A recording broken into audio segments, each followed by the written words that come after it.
Ay, kakala mo ikaw lang ang marunong manakit, ha? O, ito. Patalim! Anong akala mo, ballpen? Ngayon, ako naman.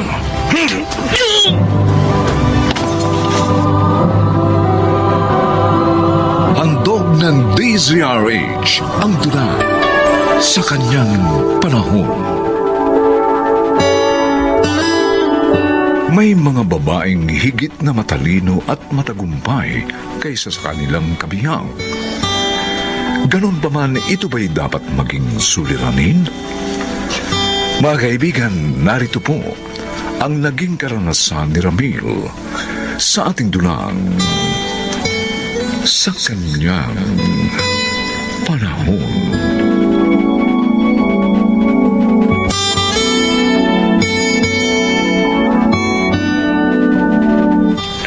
Han, etong sweldo ko. Nandyan lahat, pati overtime. Ay, nako. Kahit naman may overtime ka pa, napakaliit pa rin itong kita mo. Kulang na kulang ito para mabuhay tayo ng maayos. Pasensya ka na. Hindi ako napopromote eh. Pero nagsisikap naman ako. Eh kaso nga, wala pa rin. Mabuti nga, binigyan tayo ng bahay ng parents ko. Kaya hindi tayo umuupa. At yung mga appliances naman galing sa relatives ko. Ruth. Ano kaya? Kung mag-abroad ka na lang. Ano? Para naman mapantayan mo man lang ang kita ko.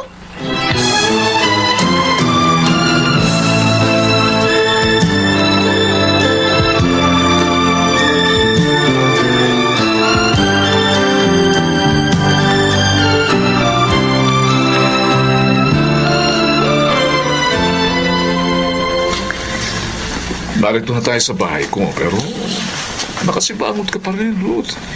Ano ba problema? Yung asawa niyang walang diskarte, ang problema niya, Job. Mabait naman si Ramil eh. Masipag. Kaya lang habang nagtatagal, naiinis na ako sa kanya. Naiinis ako kasi napakaliit ng kita niya. Kung hindi ako magtatrabaho, hindi kami mabubuhay ng maginhawa. In short, talo mo siya. Ay, ganun na nga. Eh, wala naman palang binatbat yung pinakasalan mo eh. Eh, sayang ka naman. Napunta ka lang sa gaya niya. Grabe ka naman, Jom. Sabi ko nga sa'yo, mabait si Ramil. Bakit, mabubuhay ka ba ng bait niya? Tama, correct si Job. Ewan ko ba dito sa friend ko kung bakit nagustuhan ng Ramil na yun. Eh, pwede ba? Huwag na nga siya pag-usapan natin. Ay, hindi ba birthday mo, Jom? Kaya nga, inimbitahan mo kami dito sa bahay mo. Ay, mag-celebrate na lang tayo. Ayun. Maging masaya tayo, ha? At makalimutan ni Ruth yung walang binatbat niyang asawa.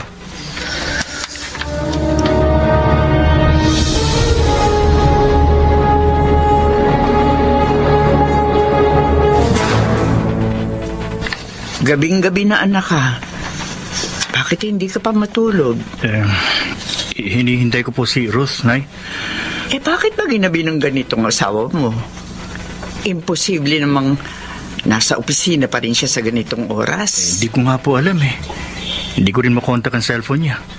Ang sabi lang niya sa akin, hindi siya dito maghahapunan dahil may pupuntahan silang birthday ni Shane. Wala siyang sinabing aabutin siya ng ganitong oras. Anak, dapat sinasabihan mo rin yung asawa mo. Hindi dahil mas malaki ang kita niya sa'yo. Maaari ka na niyang gawin tau-tauhan. Nay. Pasensya ka na sana, ha? Sasaktan kasi ako kapag kinukumpara ka niya sa kanyang sarili. Alam mo, nagbago na yung asawa mo eh. Hindi na siya yung Ruth na nakilala ko nung nobya mo pa lamang siya.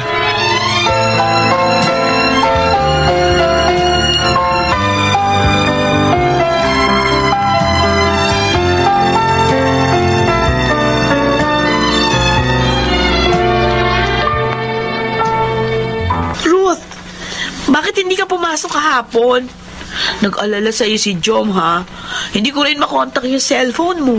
Shane, bakit mo naman ako iniwan kay Jom nung nalasing ako? Pasensya ka na. Iyon kasi yung hiniling niyang irigalo ko sa kanya eh. Ang masolo ka. Ah, ganon. At pumayag ka naman. Shane, may asawa akong tao. Paano kung malaman nagkamali ito na asawa ko. Oh, eh bakit ka nagagalit? May nangyari na ba? Oo! Huh? Pero hindi ko ginusto yun. Lasing ako. Oo! Kaya yun, bumigay na rin ako. Ay, galing-galing. Natupad pala ang gusto ni Mokong Jom. Ay, o ano, sino mas magaling? Si Jom o si Ramil? Pwede ba? Huwag mo ako tanungin ng ganyan. Ay, Namumroblema na nga ako eh. Paano ko magbunga yun? ay, madali lang yan. Ipaako mo sa asawa mo. Ano? Eh, tanga naman yun eh. Kaya hindi niya yun mahahalata.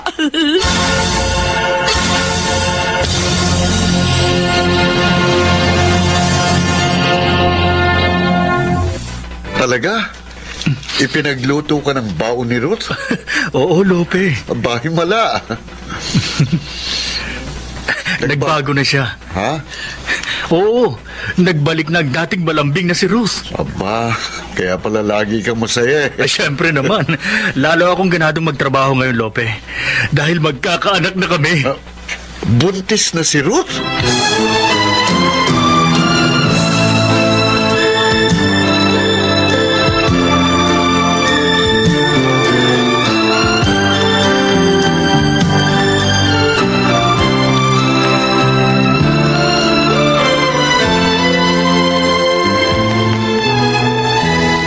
Si Jom, malapit sa akin. Kailangan makaalis ako dito. Ayoko makausap ang lalaki ito. Sandali lang. Pwede ba uuwi na ako, Jom? Hinihintay ako ng asawa ko. Kailan naman nagkaroon ng halaga sa yung kumag na yun? Mahal ko siya. Kaya nga nagpakasal ako sa kanya. Hindi mo siya mahal. Kaya ibinigay mo sa akin ang sarili mo eh. Tumigil ka nga dyan. Ayoko na maalala pa yon. Ano ibig mo sabihin? Ganun na lang yun? At ano akala mo? Makikipagrelasyon ako sa'yo? Nagkakamali ka, Jom. Ruth. Minsan lang ako nagkamali at hindi ko na uulitin yun. Tsaka na nga. Eh. Hindi ko papayag na ganito na lang tayo, Ruth. Kukuling kita. Kayo lang magiging alak natin. Alam ko, ako ang ama ng dinadala mo. Kaya kukuling ko kayo.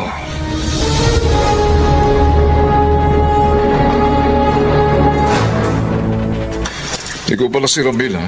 Oh, bakit mo ako kilala? At anong kailangan mo sa akin? Inabangan mo pa ako dito sa daan. Kilala kita dahil kay Ruth. Ang asawa ko? Kaibigan ka ba niya? Hindi lang kaibigan.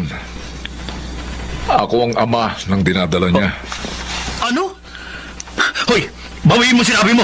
Ba't ko Bawiin mo! Bakit? Ha? Yun ang totoo. Ano? May nangyari sa amin. Ha? At akong nakabuntis sa kanya. Walang hiya ka! Hindi lang isang suntok ang gagawin ko sa'yo! Tama! Ayok ka, akala mo ikaw lang ang marunong malakit. Eto, Patalim? ano akala mo, ballpen? Ngayon ako naman!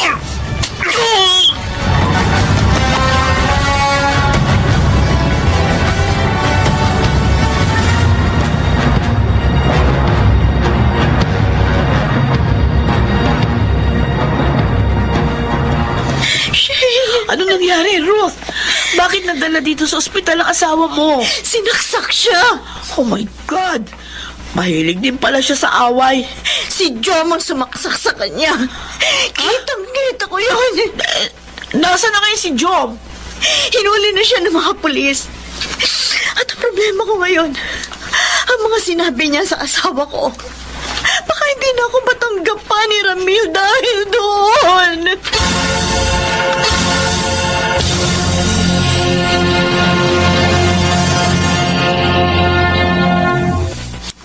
Kumusta na ang pakiramdam mo, anak? Medyo masakit pa ang sugat ko, Nay. Kasalanan nito na walang hiyang sumaksak sa'yo. Dapat siyang makulong. Nahuli po ba siya? Oo. Nakita kayo ni Ruth. Kaya nakahingi siya ng saklolo. Si Ruth. Mas masakit pa sa saksak na natamo ko ang ginawa niya sa akin, Nay. Anong ibig mong sabihin, anak? Niloko niya ako. At nagsumaksak sa akin. Ang katuwang sa pagtataksil sa akin. Oh, Diyos ko. Nagawa niya yun sa'yo? Sabi pa ng lalaki yun, siya ang ama ng dinadala ni Ruth. Napakasakit na. Akala ko, junior ko ang sisilang ni Ruth. Yun pala, junior ng iba.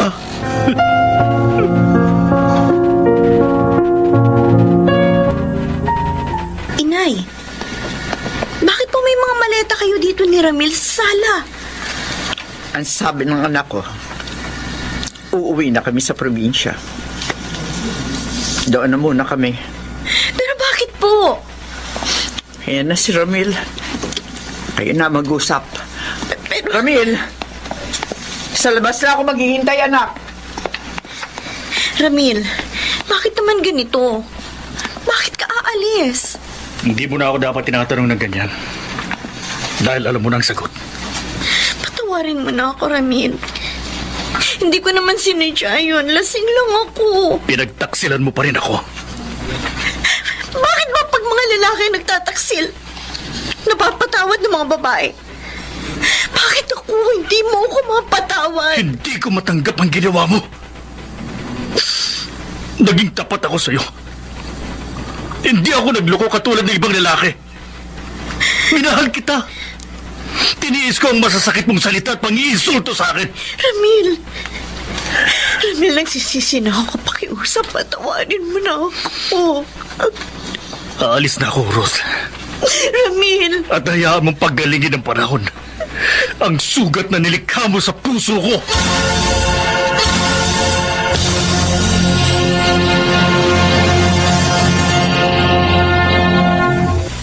Ang mag-asawa ay hindi dapat magkompetensya.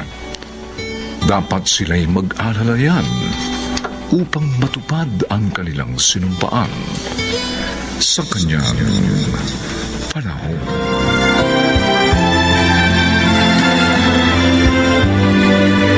Mga nagsiganap, Maynard Landicho Jr., Chiquit del Carmen Amor, Susan Robles, Phil Cruz, Rosana Villegas, at ang inyong lingkod. Special Sound Effects, Jerry Mutia. Technical Supervision, Eric Lucero at Bong Muyar. Musical Scoring, Buboy Sanoga.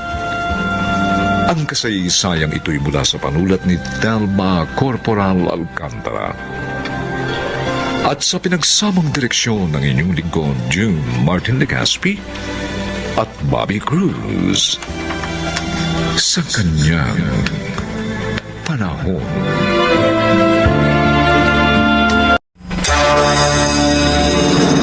Hayaan niyo si Lar. Buti nga eh. Para madali tayo makarating sa heaven. Bakit ganito? bakit, Lar? Ano nangyari? Ayaw kumagat ang preno natin!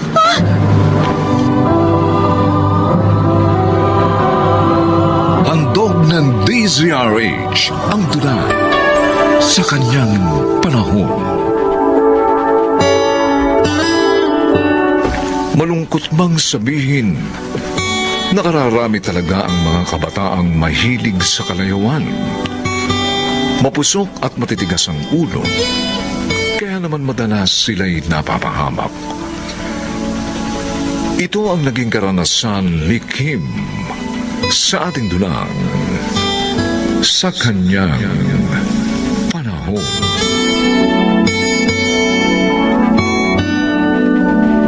Sinungaling ka! Inay! Ba't niyo ako sinampal?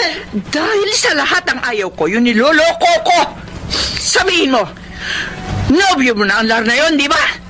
Nay! Nakita ko akbay ka niya. Hinalikan ka pa niya sa pisngi. Bago kayo naghiwalay sa kanto. Natural lang naman po na magmahal ng tao. Wala. Nay! Aray ko! Nay! Kakalbuhin kita! Rosa!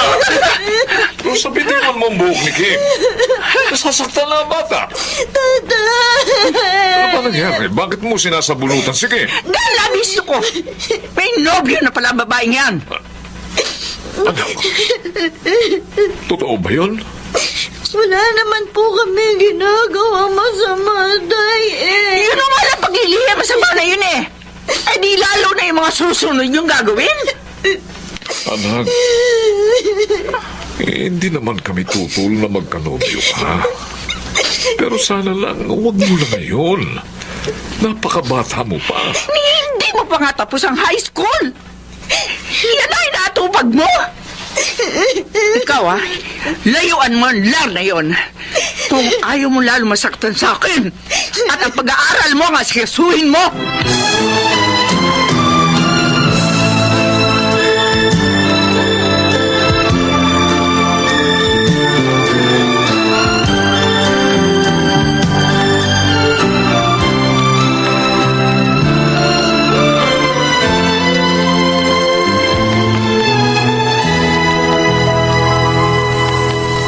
Grabe naman yung nanay mo. Nakipag-boyfriend ka lang, sinaktan ka na. Masama talaga ang loob ko sa kanya, Dina. Para bang sa kanya, wala akong karapatang magmahal. Buti na lang si mama, hindi ganyan. Dahil kung ganyan yung mama ko, nako, baka nakipagtanan na ako kay Rex. Hindi ko kayang tagalan yung nanay mo. Buti pa nga si Itay. Mabait. Kaya lang ayaw din niya makipag-boyfriend ako. Oh, paano ngayon yan, Kim? Kung mo sabihin sa akin, lalayuan mo si Lar. Hindi, no? Mahal na mahal ko siya. Mag-iingat na lang kami ni Lar. Sasabihin ko sa school na lang niya ako puntahan. Kahit pa dito sa amin, okay lang. Anyway, friends naman sila ni Rex.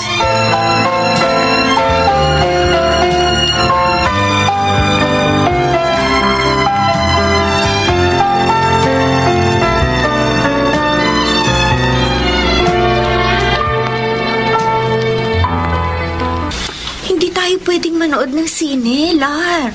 Gagabihin ako ng gusto. Baka magalit na naman sa akin si Inay. Ano ba naman yan? Lagi na lang ba tayong ganito?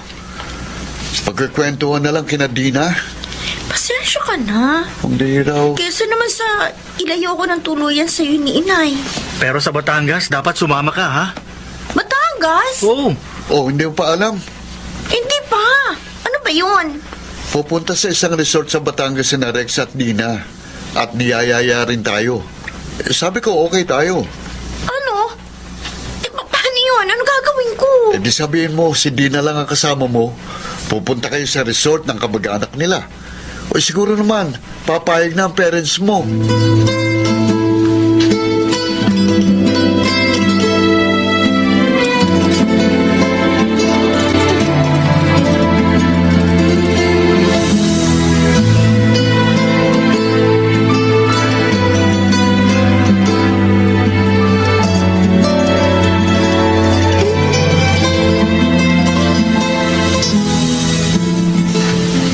Matutulog na tayo, pero hanggang ngayon nakasimangot ka pa rin. Iinis kasi ako eh.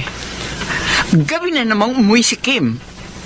Sabi niya, nalibang siya sa pagkikipagkwentuhan sa kaibigan niyang si Dina. Hindi ako naniniwala. May kutob ako. Oh.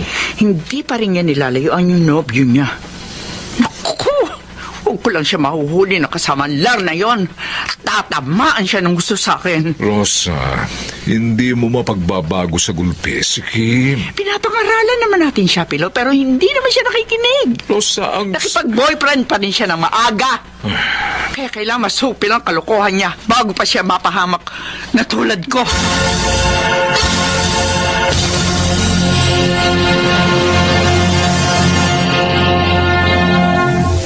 Hindi maaari. Hindi pwede. Nay naman. Kami lang naman po ni Dina ang pupunta sa Batangas eh. Wala naman kaming kasamang lalaki. Ano malay ko kung totoo yun? Tsaka isa pa, marami ang maaaring mangyari sa loob ng 2 araw.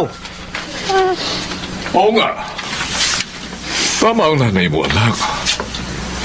Anak, makinig ka sana. para din naman sa iyo ang pag-iingat na ginagawa namin. Kaya ko naman pong ingatan ng sarili ko eh. Malaki na ako. Huwag nga matigas yung ulo mo, ha? Ay, Basta hindi ka sasama kay Dina sa Batangas. Tapos! suya talagang Ano? kakainis. Huwag kang bumulong dyan. Gusto mo? Gusto mo? Masaktan ka? Tama na. Tama na yun. Nasabi na natin sa kanya na ayaw natin.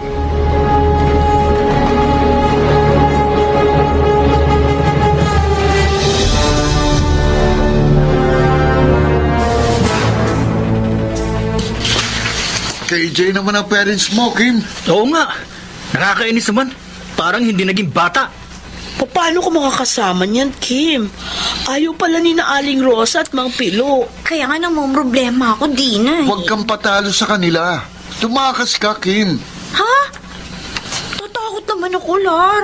Ha? Baka mahuli ako. Hindi tumakas ka kapag tulog na sila. Oh, Tama. Diba? Magalit man sila pagising nila, wala na silang magagawa.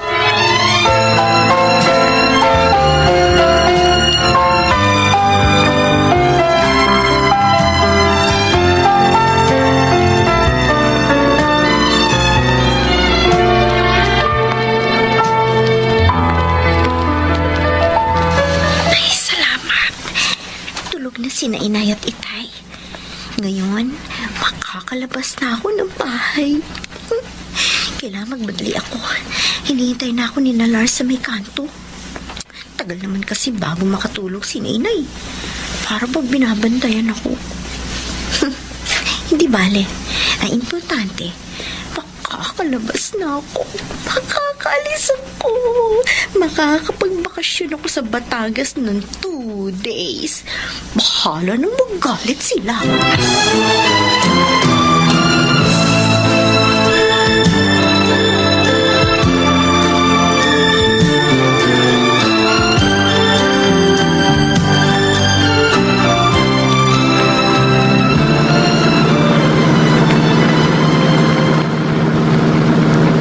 Yes! Sa wakas, malapit na tayo sa Batangas. Masosolo ko na rin si Kim. At makakapagsarili din kami ni Dina. Hoy, mahiya nga kayong dalawa dyan. Pupunta tayo sa Batangas para maligo, no? Tama si Kim. Maliligo tayo, hindi mag-honeymoon. Oh, ikaw naman, babe. Di ba may promise ka sa akin? Ay, tumahimik ka nga dyan, Oh, huwag ka na mahiya, Dina. Wala naman tayong pakialaman eh. Pagdating doon. Correct. Magagawa na natin ang lahat ng gusto nating gawin for 2 days. Uy! Pagkalan mo nga yung pagdadrive mo, Lar. Sobrang bilis, oh. Oo nga. Kinakabahan tuloy ako. Huwag kayong matakot. Kaya ko ito. Walang mangyayaring masama sa atin. Hayaan nyo sila. Ako pa. Oo, tama. Buti nga eh. Para madali tayong makarating sa heaven. Oo nga. Teka, bakit ganito? Oh, bakit, Lar? Anong problema? Ayaw ko magit ang preno natin. Ano? God! Wala tayong break! Kumapit kayo! Mababagla tayo!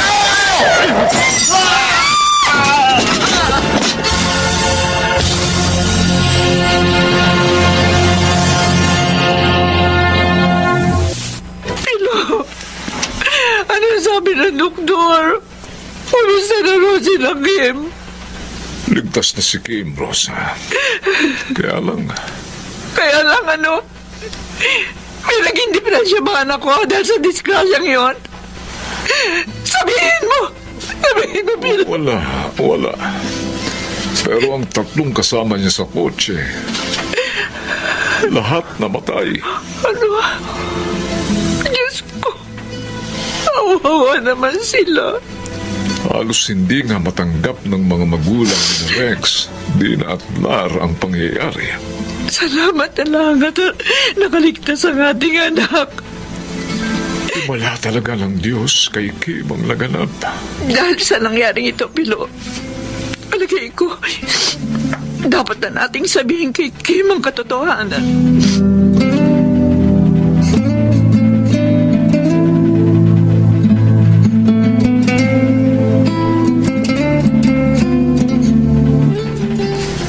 Anak,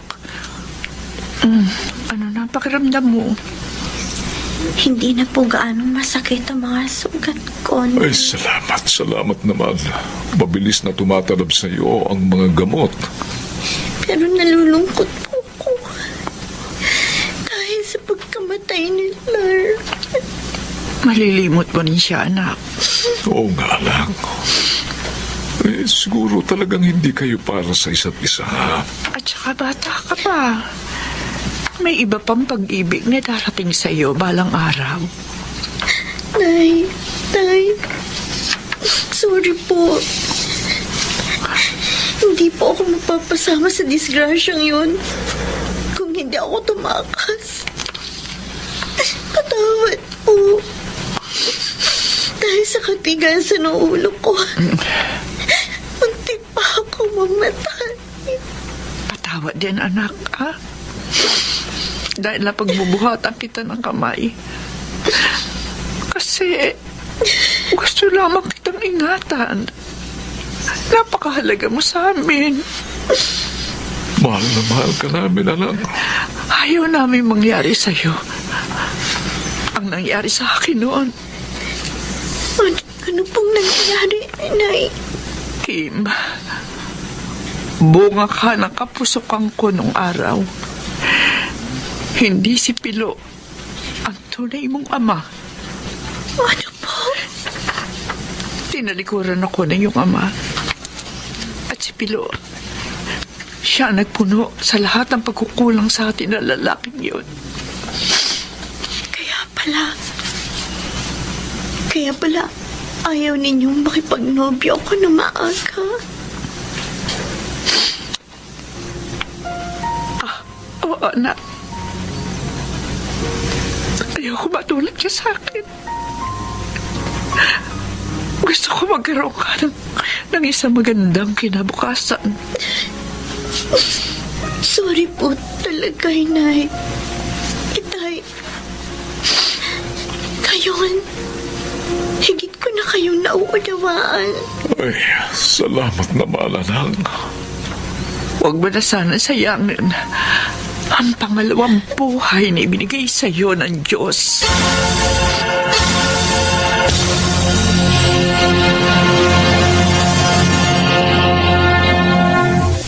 Kung bubuksan lamang ng mga kabataan ang puso at kanilang isipan, maraming kapahamakan ang maiiwasan sa kanyang panahon.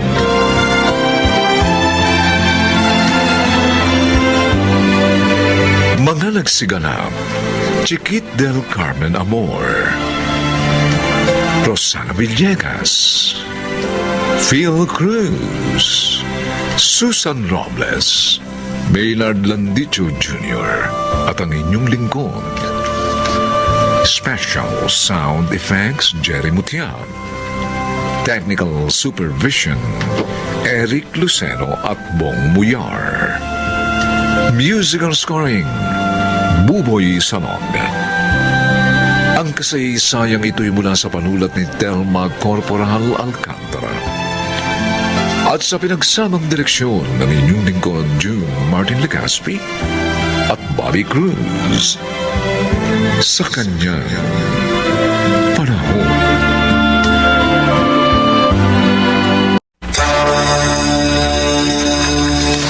Huwag niyo na nga silang intindihin. Eh, sino bang importante? Sila o ako? Apo, huwag ka naman sana magalit. Pinapaliwanag ko lang naman sa iyo. Eh, nakakainis na kasi kayo eh! Ibigay niyo na lang sa akin lahat ng pera!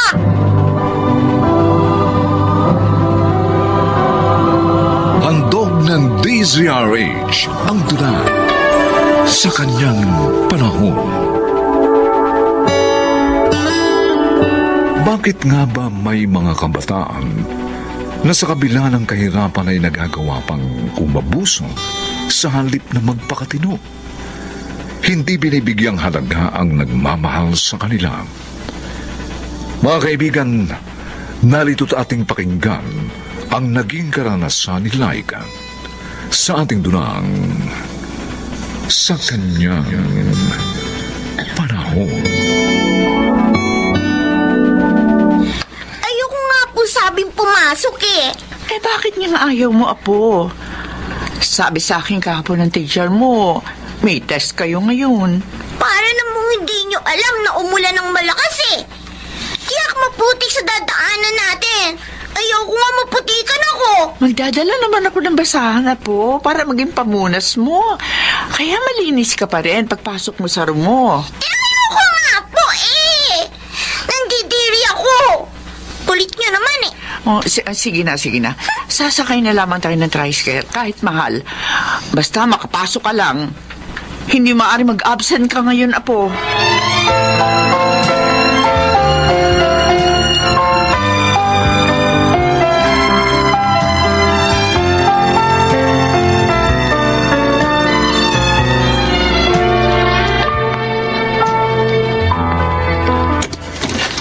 Oh, kayo pala, Nay. Anong sadya nyo? Ay, anak, ano bang ulam nyo ngayon? Nagluto po si Esper ng sinigang na baboy. Bakit wala ba kayong ulam?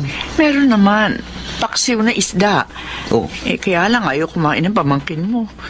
Sawa na raw si Laika doon. ang arte naman ng batang yun. Pahirap sa inyo. Huwag ka naman sana magsalita ng ganyan, Diego. Nakalimutan mo na ba? Anak siya na yumaumong bunsong kapatid. Yun na nga po, patay ng nanay niya. At ang tatay naman niya, pinabayaan na siya sa inyo. Ni wala man lang suporta. Kaya dapat sana magpakbait si Laika. Kaso iba ginagawa niya eh. Pinahihirapan na kayo, sinasagot-sagot pa. Ikaw talaga, huwag mo na lamang pansinin yun. Bata lang si Laika. Magbabago rin siya. Kaya nga pinaparamdam ko sa kanya na mahal ko siya. Dahil alam ko, kaya siya nagre-rebelde, ay dahil kulang sa pagmamahal. Sana naman, gano'n na rin ang gawin mo. Ano pong gusto niyong gawin ngayon?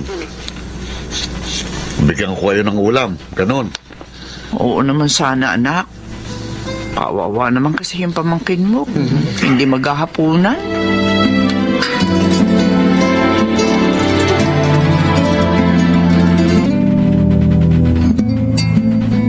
Laika, may susunod ka na ba sa graduation nyo? Siyempre naman. Pauhuli ba ako, Lisel? Ay, talagang dapat hindi ka pahuli sa mga kaklase mo. Dahil ikaw ang muse ng school ninyo. Kaya lang, baka naman tsaka yung damit mo, ha? Ay, hindi ah. Mahal yata ang bili ko doon. Pati na sa shoes ko. Mabuti may pera si Aling Emma na binigay sa'yo. Nangutang siya sa Bombay. Oh? Kaya naman niyang hulugan yun sa pagtitinda eh. Mahal na mahal ka talaga ng lola mo, no? Talaga. At proud siya na may maganda siyang apo. Pero, ako, hindi ako proud sa kanya. Ha? Bakit? Eh kasi, hindi niya maibigay sa akin yung mga bagay na gusto ko. Gaya ng pag-aaral sa college. Sabi ba naman niya, kumuha na lang daw muna ako ng vocational course. Pag may trabaho na raw ako, at saka na lang daw ako magpatuloy. Dahil hirap siya. Eh dapat kasi kausapin niya yung tatay mo at hinga ng suporta para sa'yo. Matagal niya nang ginawa yun. Pero makuna talaga yung tatay ko. Pahirapan magbigay ng suporta. Maski nga ako pinahihirapan eh. Pero sa pangalawang pamilya niya, okay siya. Kaya nagsawa na rin ako manghingi sa kanya. Wala palang kwento yung tatay mo eh. Alam mo, ang gusto ko ngayon, kung hindi na ako makakapag-aral, maghahanap na lang ako ng mayamang mapapangasawa. Correct ka dyan. May irereto ako sa'yo na swak sa gusto mo.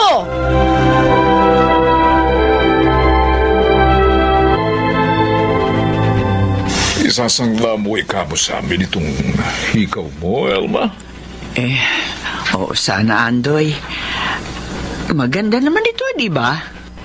Oo nga. Regalo pa ito sa akin na yumao kong asawa. At alam ko mahilig sa alahas si Elsa mo. Kaya nga naisip ko, sa inyo na lamang isanla ito para hindi malaki ang tubo. Oy, tsak namang magugustuhan ito ni Elsa ko. Kaya lang sa mo ba gagamitin ang pera? Birthday na ni Laika ko sa Makalawa. 19 na apo ko.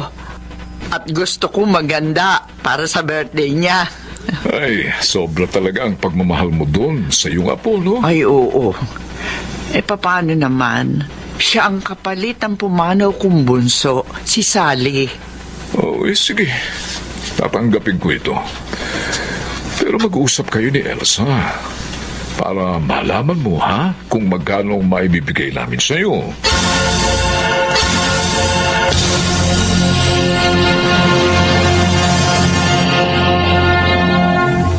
Ha? Buntis ka? Oo. Araw-arawin mo ba naman ako, no? Magiging daddy na pala ako? Kaya dapat pakasalan mo na ako. Laika, hindi pa ako pwedeng pakasal.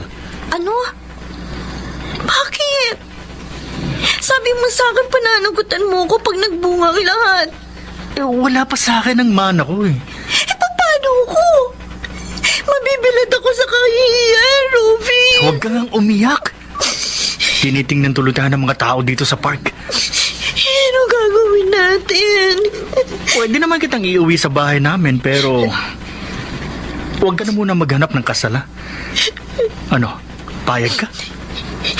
Kailan mo ako pakakasalan? Kapag ibinigay na sa akin ni Mami ang mamanahin ko.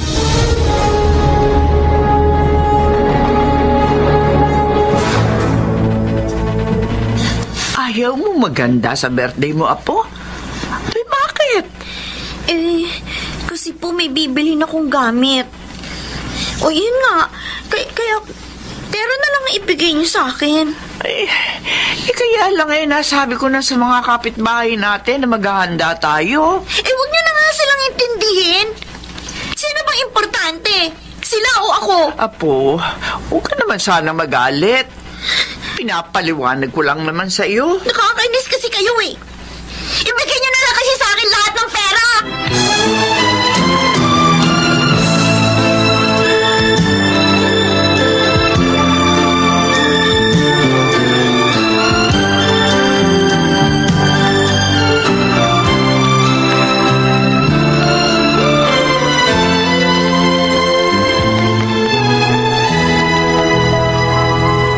Diego, anak, Ano ba nangyari? Umiiyak kayo.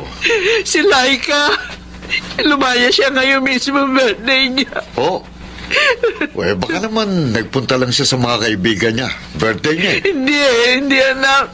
Umalis siya talaga. Kagabi, binigay ko sa kanya yung pera pinagsalaan ko ng hikaw ko. Dahil ayaw daw niya maganda ngayong birthday niya. Kanina pagising ko, nakita mo, wala na siya sa higaan niya. Isang sulat na lang ang iniwan niya. Ito, Sulat niya. Babasahin ko.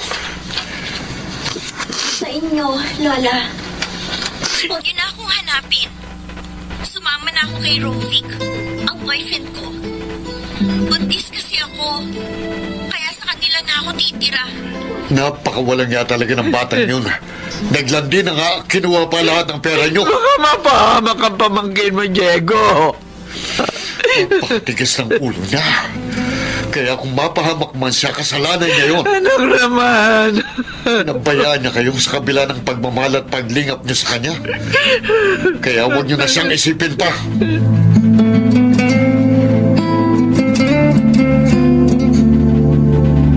Hoy, bakit hindi ka pumabangon dyan, Laika? Galit na si Mami. Ano ka ba naman, Rovic? Masakit ang katawan ko sa dami ng ginawa ko dito kahapon. Pagpahingahin niyo naman ako. Walang katulong dito, kaya wag ka nang umangal. Sinong gusto mong gumawa? Ako? Malapit na nga ako mga anak eh. Awa naman kayo sa akin. Tanga ka pala eh. Sumama ka sa akin tapos ngayon magreklamo ka?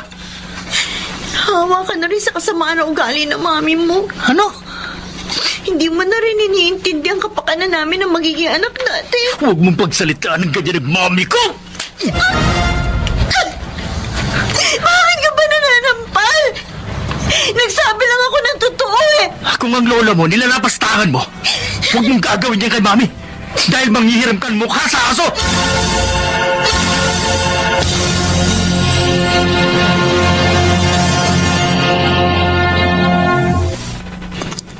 Anak, kumusta na yung paghahanap mo sa pamangkin mo? Hindi ko pa rin siya natagpuan, Inay. Ang apo ko, baka kung ano na nangyayari sa kanya.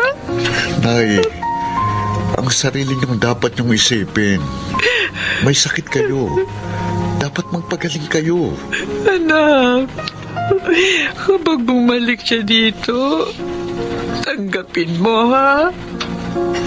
At sabihin mo, mahal na mahal ko siya.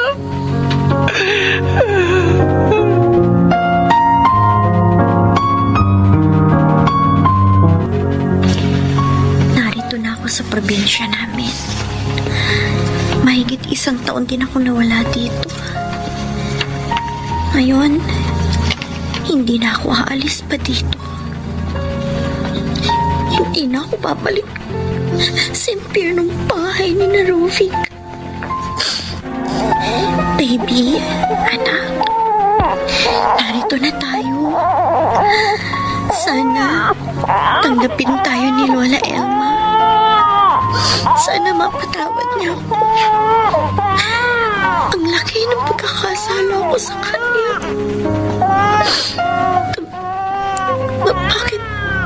Bakit ganun? Bakit maraming tao sa bahay? Anong meron? Taika, mabutit. Nakaabot ka pa. Tito Diego, bakit maraming tao? Si Lola, nasaan siya? Ang batang karga mo bang anak mo? Opo, Tito. Patawad po. Alam ko nasaktan ko rin kayo dahil sa mga ginawa ko. Nagsisisi na po ako. Sige, lumapit ka sa kabaong na yon. Doon ka humingi ng tawad. Ang nasa kabaong. Si Lola Elma. Patay na. Si Lola. Hindi. Lola. Lola ko. Lola. Pumanaw siyang hinihintay ka. Mahal na mahal ka niya. Patawad po, Lola. Patawad po.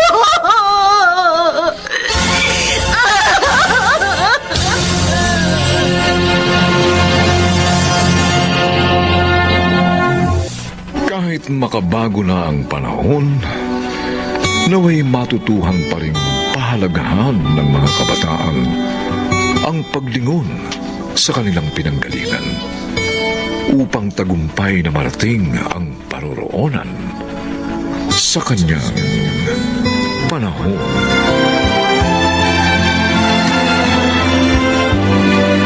Nga nagsiganap, Chiquit del Carmen Amor, Susan Robles, Phil Cruz, Maynard Landicho Jr., Rosana Villegas at ang inyong lingkod. Special Sound Effects, Jerry Mutial. Technical Supervision, Eric Lucero at Bong Muyar. Musical Scoring, Buboy Sanoga. Ang kasaysayang ito'y mula sa panulat ni Telma Corporal Alcantara. At sa pinagsamang direksyon ng inyong lingkod, June Martin de Gaspi at Bobby Cruz. Sa kanyang panahon.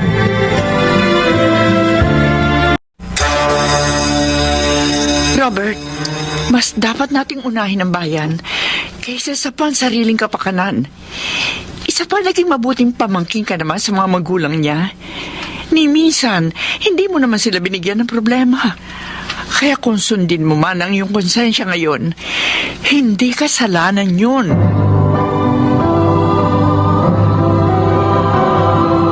Handog ng DZRH ang tula sa kanyang panahon.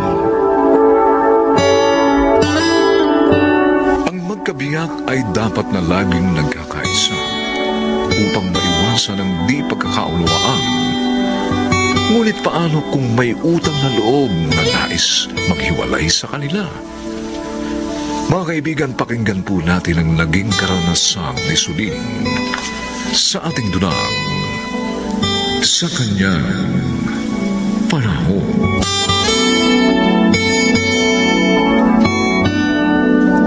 Oh, Cindy, anak. Dadahan ka nga sa pagkain mo.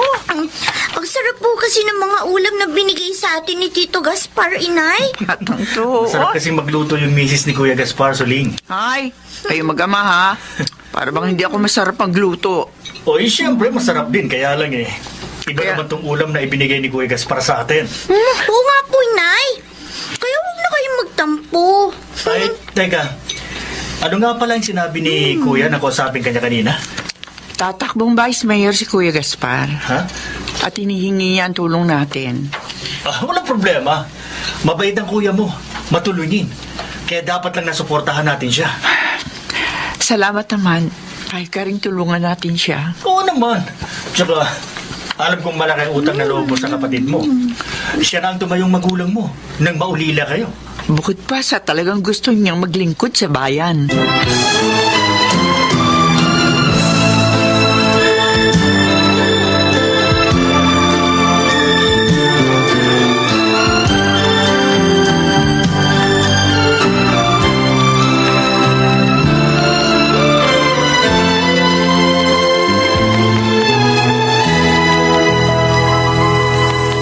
Talaga, Felipe?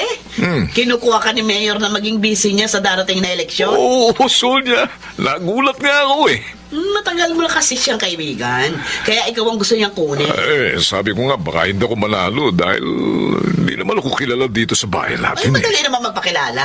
Mas natutulungan ka ni Mayor at mas kikita ka pa kapag nasa posisyon ka na. Yun din ang sabi niya. Mas mapoprotektahan ko negosyo natin, ha? Pero kung sakali naman daw na hindi ako manalo, may kita pa rin ako. Kikita ka? Oo. Eh, paano? Sa pamamagitan ng pondong ibibigay sa akin. Oo. Pareho daw kaming kikita, ha? Kaya pumayag na ako. Bah, malaking halaga yata yun, ha? Ay, tama yung ginagawa mo. Talagang matalino ka, ha? Thank you. Oy, dapat ipaalam mo niya sa mga kaibigan at kamag-anak natin para suportahan ka nila.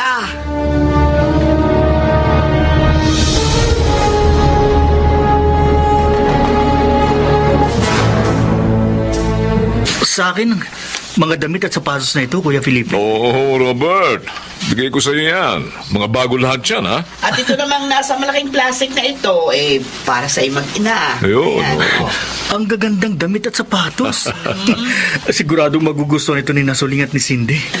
Ay, maisusuot niyo yan sa pagsisimba at napamamasyal. Oo nga. Salamat, Kuya Felipe. Ate Sonia. Ay, wala yun. Ito naman, oo. Maliit na bagay lang yan. Pisang kita eh. Kaya naisip namin nung mamili kami na bilhan din kayo ng pamilya mo.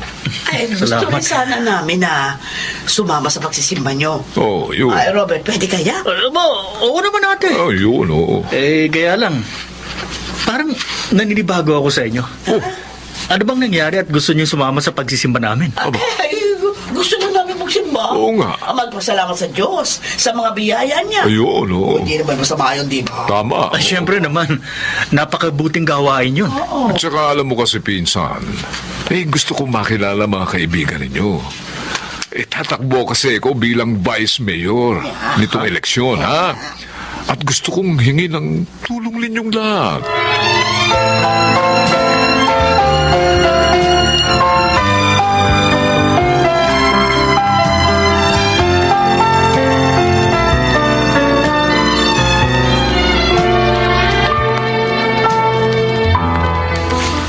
Robert? May problema ka ba? Kasi kanina ko pa napapansin, matamlay ka. Wala nang dumating ka, galing kina Kuya Felipe. May problema nga, Suling. May problema tayo. Tayo? Oo. Ano yun? Ang pinsang ko, tatakbo raw na vice mayor sa darating na eleksyon. Ha? Ay, naku. Problema nga yun. Dahil makakalaban niya ang kapatid ko. Hinihingi niya ang suporta natin. Gusto pa nga nila sumama sa pag-isimba para makilala ang mga kaibigan natin. Ibig mong sabihin, binigyan nila tayo ng kung ano-ano dahil doon? Parang gano'n na nga. Pero Robert, nakasagot na tayo sa kapatid ko. Kaya nga naguguluhan ako. Hindi ko alam kung anong gagawin ko.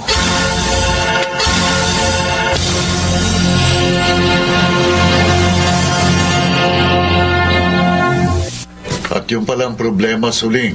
Kaya hindi mo kasama si Robert dito ngayon. Oo, kuya. Naguguluhan talaga siya. Ayaw niya magalit sa kanya ang pinsan niyang pinagkakautangan niya ng loob. Pero sa totoo lang, hindi naman matulungin sa mga nangangailangan ng taong yun eh. Hindi rin naman religyoso. Kaya yan ang hirap sa ibang tumatakbo. Nagbabalat kayo para manalo.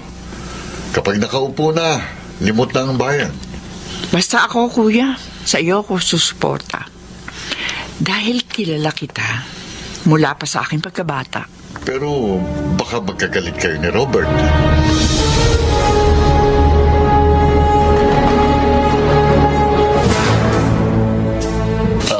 Ate Sonia, Kuya Felipe, napasyal kayo. Nabalitaan ko kasi, Robert. Ang suportang ibinibigay ng asawa mo doon sa kalaban ko. Kay Gaspar. Oo nga. Madalas yan nakita na tumutulong kina Gaspar. Eh, kinakantsawan tuloy kami ng mga kaibigan namin. Pati na rin yung mga ibang tauhan ni Mayor. Pasensya ka na, Kuya. Noon pa kasi, nagdeklara na ng pagtakbo ang kapatid ni Suling. Ano ngayon? Ang totoo, nakasagot na kami sa kanya noon pa. Ano? Oo. Pambira ka naman, pinsan. Mas pipili mo ba ibang tao kaysa sa iyong kadugo? Para namang hindi ka namin natulungan nung araw, noong naulila ka. Oo nga. Ano ba yan? Ang pagkakaalam ko nga mga magulang ni Felipe yung kumupup sa'yo, no? Oo nga. Huwag naman sana kayong magalit, Kuya Oo. Ate. Sinasabi ko lang naman ang mga nangyari. Bago pa nagdeklara ng pagtakbo sa halalan si Kuya. Ay, ngayon ko lang nalaman. Di pala marunong mag-isip yang si Suling. Ay, naku. Kung sa kalagayan ng buhay ang pag-uusapan, mas malaki ang angat namin kaysa sa kapatid niya. Tama. Kaya kami ang mas makatutulong sa inyo kung masenso. Oo nga. Hindi ang kuya niya. Kuya, May manindigan ka, Robert. Dapat sa'yo sumunod ang asawa mo. Dahil ikaw ang lalaki.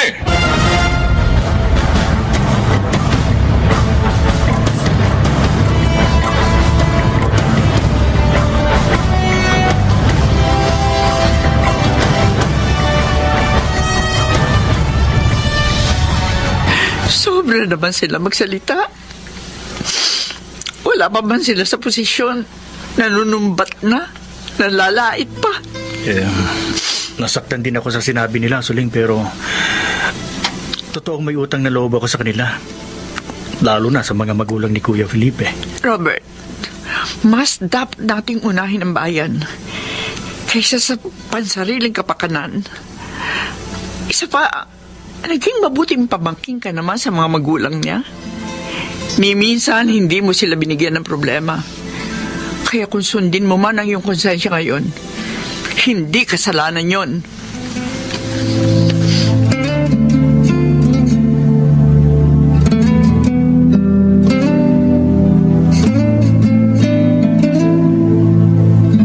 At tuloy pa rin pala ang suporta nila kay Gaspar. Oo, Felipe. Oh. Kaya nga galit na galit ako sa kanila Yung pinsan mo ang tanga.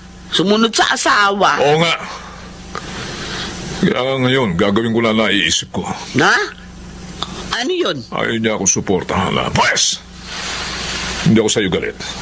Oo, alam ko. Pues, itatapon ko sila sa kangkuhan.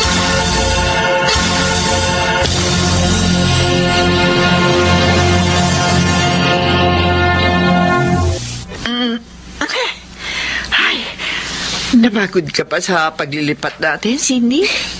Okay lang po, Nay. Sakit At least ngayon, dito sa paupahang bahay ng classmate ko, wala na pong magagalit sa atin. Buti nga nasabi mo na may bakanting apartment na paupahan ng classmate mo. May inalipatan agad tayo. Pasensya na kayo sa pinsan ko, ha? Sobra naman po kasi siya, Itay. Di po ba gift po sa inyo ni Inay ang bahay na tinitiran natin? Oo, Cindy. Regalo yun sa amin ng mga magulang ng Tito Felipe mo. Eh bakit mo niya tayo pinaalis? Wala pa sa pangalan natin ang titulo ng bahay, anak. Kaya may karapatan pa rin sila doon. Panggigipit po yung ginawa niya, Nay. Anak, huwag ka sana magtatanim ng gali sa iyong tito. Dito mo pa rin siya sa kabila ng lahat. Idalangin na lamang natin sa Diyos na mabuksan din ang isip niya para magbago. At isama rin natin ang darating na halalan na ang manalo nawa ay ang mga maglilingkod ng tapat sa bayan para naman umunlad ang ating bansa.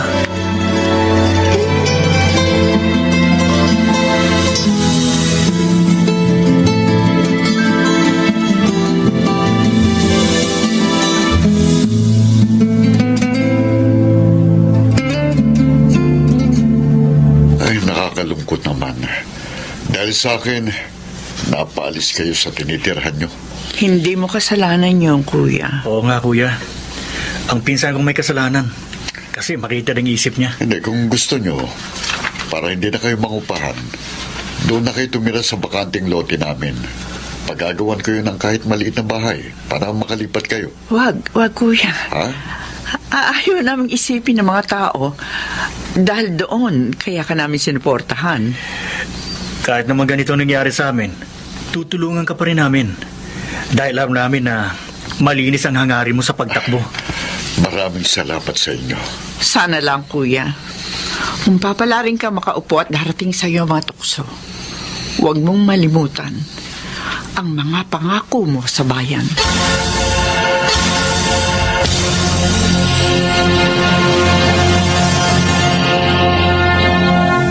Hindi dapat paghiwalayin ang magkabiyak kahit palang halalan. Dapat manaig sa kanila ang pagpanig sa katotohanan upang di mawasak ang sinumpaan sa kanyang panahon.